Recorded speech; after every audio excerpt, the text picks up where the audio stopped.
Good morning, econ students. We're here talking about the third of our statistics to measure the economy, GDP, today. Before we get started, your notes, all right, they're kind of set up a little bit differently than the other two statistics. You have this paper where you can fill in these columns. I would suggest doing that. That kind of gives us some basic information on GDP. And then we get a little bit more specific, which I actually have most of the notes filled out for you. So you kind of almost have things written down twice at some points, added to the below the unemployment stuff from last time. So anyway, especially this part here, when we get into that stuff, you'll want to write some extra stuff down. It just kind of depends on how your brain organizes things. I had these typed out a long time ago, and again, it's just a little bit of another way to organize your thoughts. But I would do both. It won't hurt you, and it kind of gets. I'm a big believer in writing things down and to help your memory. Okay, so before we get started here, let's do a quick unemployment practice problem. So I want you to find the unemployment rate for this particular economy. Obviously, we have some people mentioned in this particular problem here. So go ahead, pause it, take a quick second, and figure out the unemployment rate in this economy. Okay, so the one thing you want to do, and the tricky part is as we get into stuff, is keeping track of what is the part of the statistic that we need to know. Remember, the definition of being unemployed is that you are actively looking for a job, but do not have one. Okay, so anyway, stay-at-home parents not looking. Okay, I'm just going to go through these quick. Under age of 16, not included. We talked about that. Retired people not included. Disabled people unable or unwilling to work. All right, we've got. I'm going to keep track of our employed people over here. I'll explain why in a second. Okay, so our employed, we've got 250. They're employed. 275 more people are employed. All right, and then we've got our unemployed people. We've got 35 of them. Okay, we've got 55 people that have given up. They're out. And if you remember, one thing you have to remember about this is the military is not included. Okay, the government does not include them. Okay, so our unemployment rate is unemployed divided by the labor force. Okay, remember the tricky part is we've got to put the 35 here into the labor force.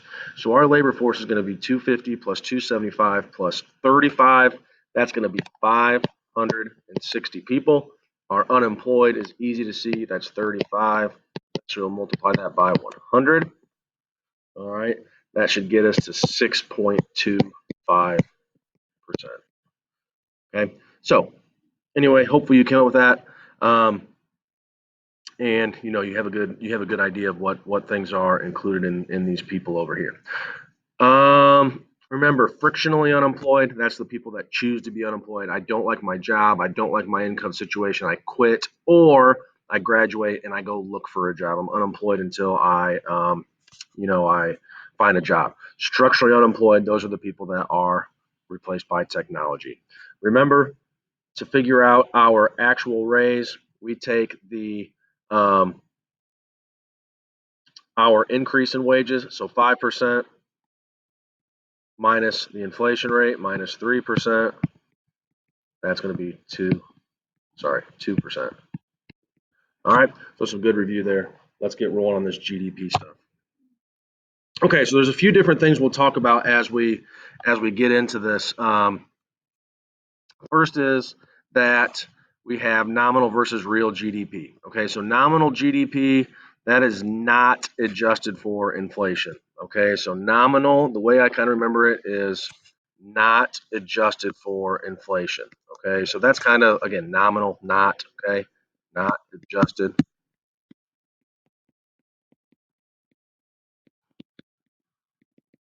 And then we have real GDP, which again, that I kind of use that as like that gives us the real story, right? Things are adjusted for inflation.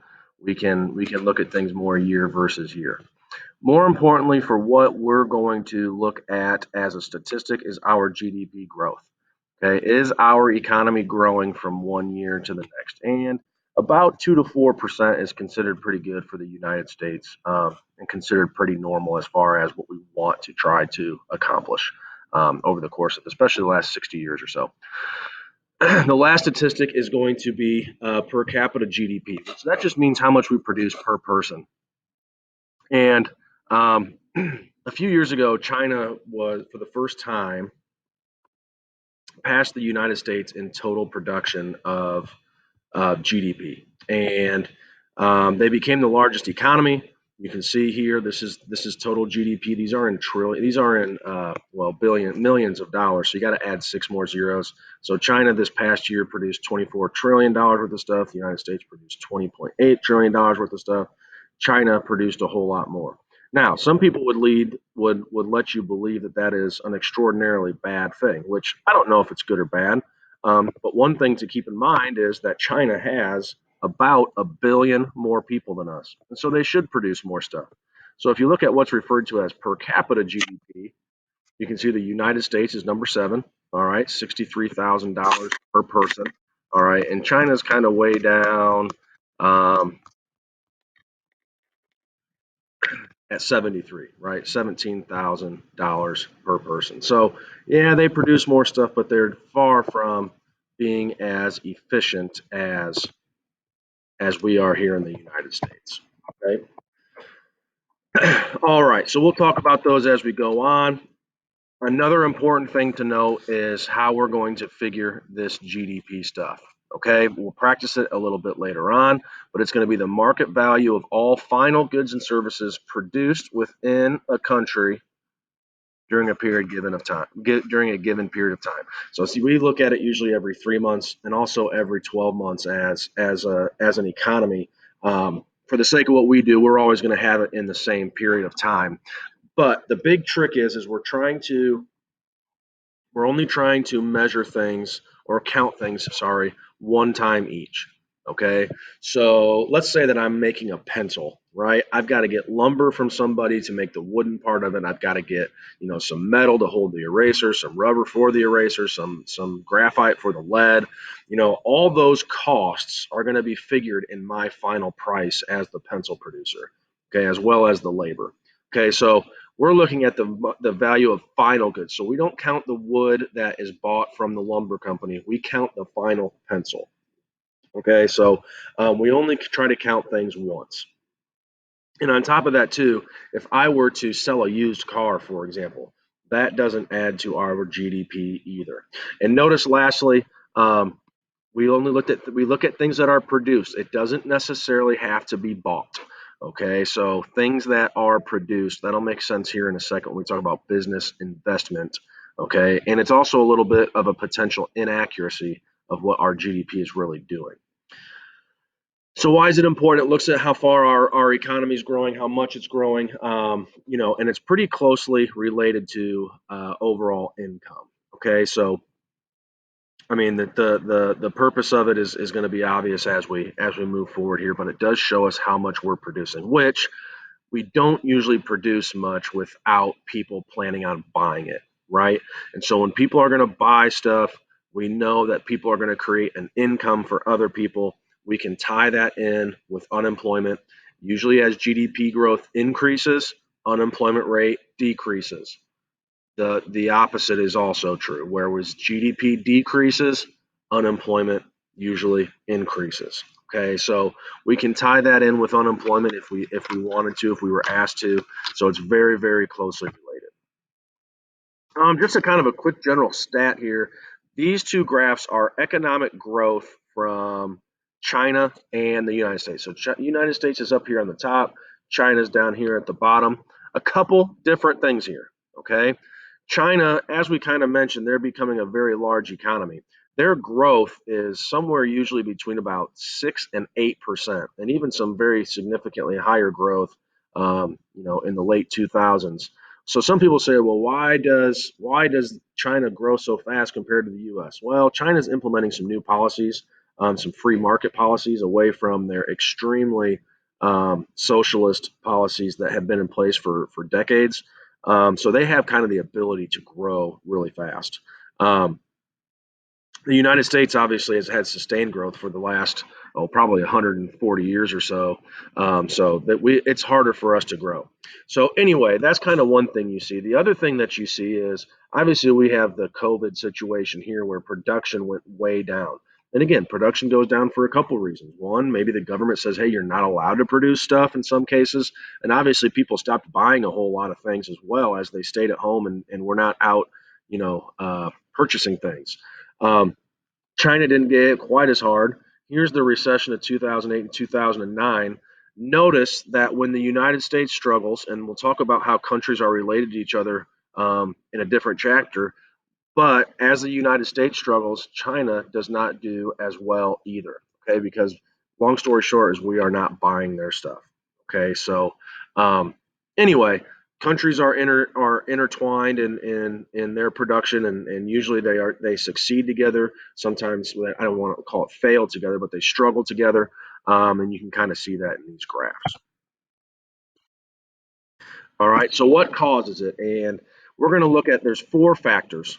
All right. And you'll want to know this formula just for the sake of sometimes they shorten it here. But anyway, the people that add to our GDP, okay, is basically going to be led by people buying stuff, as we mentioned. Three entities domestically add to buy stuff, purchase stuff. We've got households. That's you and me, right? So we're going to produce stuff. And as you get that written down on your other notes, you'll see that you can add to the back side here. We're going to get to some specific things we can add on that back side there. So between you and me, we're going to look at this is all the stuff that we buy: food, entertainment, necessities, utilities. Right? We pay for electricity, all those things, gasoline. This is all stuff that you and I would add to. Right? Obviously, as our income increases, we usually consume more stuff. Okay. Business investment, again, this is just another group of people that buys things. Okay. Now, businesses buy different things than what individuals buy, right? Businesses hire companies to build them buildings, or they buy bulldozers, or they buy, machines to produce stuff, right? Schools, same concept. They buy desks for teachers. So it's the same kind of consumption. Some company somewhere is still producing that and getting an income created by the school or a company buying that stuff. It's just referred to as an investment, though. Keep in mind, as a business buys those things, right? They produce those or they buy those things to help them produce stuff. Okay. That's called an investment. I'm trying to produce something so I can sell it for a profit, just like if you were to buy stock to try to invest to make more money in the future. Same concept, different avenue as far as how that's trying to be accomplished. Okay. It also includes things that are produced but not yet sold, okay, during that given year. Now, as we've gotten into modern history, we've obviously streamlined communication, production. We really only produce things that are absolute that we know are going to be needed. It's not perfect, but as an example, in the 1920s, we had an extremely high growth rate, and there was a race to buy all these or produce all these consumer goods. And eventually, people had all these consumer goods, and so companies overproduced because they were racing to produce stuff, which led to very high production and GDP in the 1920s. But then in the 1930s, during the Great Depression, we didn't produce nearly as much, and obviously, if you're familiar with that, obviously a very tough economic time. And then we also have the government that produces stuff, or I'm sorry, buys stuff, purchases stuff. So just like you and I, the government purchases things. The government pays teachers. The government pays police officers. The government buys police cars. The government hires companies to build schools, right? And so all these purchases that the government does are going to be added as well. So if you ask your question, can the government improve GDP? Yes, they can. That was FDR's plan, very simply put. That was FDR's plan during the New Deal, okay, in the 1930s. And there's some good to that. There is some validity to that, but there's also some challenges. Specifically, when the government produces stuff, they've got to pay for it. I'm sorry, when the government pays for stuff, they got to collect taxes. And right now, our government's in a whole lot of debt. and it's either spend less or raise taxes to decrease some of that debt. Um, but anyway, that's a different chapter as well. But yes, the government can improve GDP. It does not include like Social Security or welfare payments. We're going to count those when the welfare or Social Security recipient is going to spend that money. So we're not counting it twice. Okay. And then we're going to take exports minus imports. So if we import way more stuff than we export, which is usually the case in the United States, it's going to actually be a negative number and it could take away from our total GDP. All right. So some reasons it's not perfect. All right. Just real quick. We're trying to analyze this as a indicator of economic growth and, standard of living. And so, one thing that's pretty neat in the United States is we have a very, um, significant volunteer firefighter network, right? Well, volunteers don't get paid. Volunteers increase our standard of living. They increase our safety. And so, just making money isn't necessarily the be all end all of a good economy. So it leaves that out. It can't keep track of things that you don't pay taxes on. Um, so it can't keep track of informal exchanges where, you might babysit and make, $50 a night or whatever the case might be, depending on what you're doing. Well, that doesn't add to the GDP, but it should. It becomes your income. We just don't know and can't keep track of everything. Negatives can kind of turn into positives, or maybe I should say positives come out of what's actually pretty negative. Again, we add to our GDP when the government rebuilds after hurricanes or when individuals rebuilds after hurricanes. Our GDP goes up, but it doesn't necessarily mean that our cities are better off in those particular cases. Pollution, if we just simply produce and produce and produce and we worry about maximum efficiency, pollution can become a problem. We went through this from basically through the 1960s, especially, still dealing with some of it. China is dealing with an extraordinary amount of pollution right now. So they're growing, but they've got some of those externalities, specifically pollution. How much we work does not reflect how much leisure time we have, right? We don't want to have to work 12 hours a day. We could, but we also value our leisure time. And then last, it doesn't say anything about where our money goes. Okay, so like the rich could be real rich, the poor could be real poor. It doesn't say anything about that, and we don't want to probably necessarily live in a society how that would come about. So that was a big challenge in the late 1800s, early 1900s in the United States as well. Um, and again, some people will still say that it's a pretty significant problem today, which in some areas of the country it definitely probably is. All right. Last but not least, what it means for us is, um, as our GDP growth goes up, we can assume incomes are rising. We can tie that into increased demand. We can tie that into demand for labor. All this stuff's going to start coming together next chapter and hopefully start making some sense. So anyway, there's a chart on that other paper of things that are included and things that are excluded, and I just put them on paper for you, so you'll be able to see. I mentioned most of these things, you know, the public transfers and also the intermediate goods, as they're called. But again, just kind of formatting that for you in one simple place to try to keep your notes organized. All right, we'll talk next about how to do some of these statistics. We will see you soon.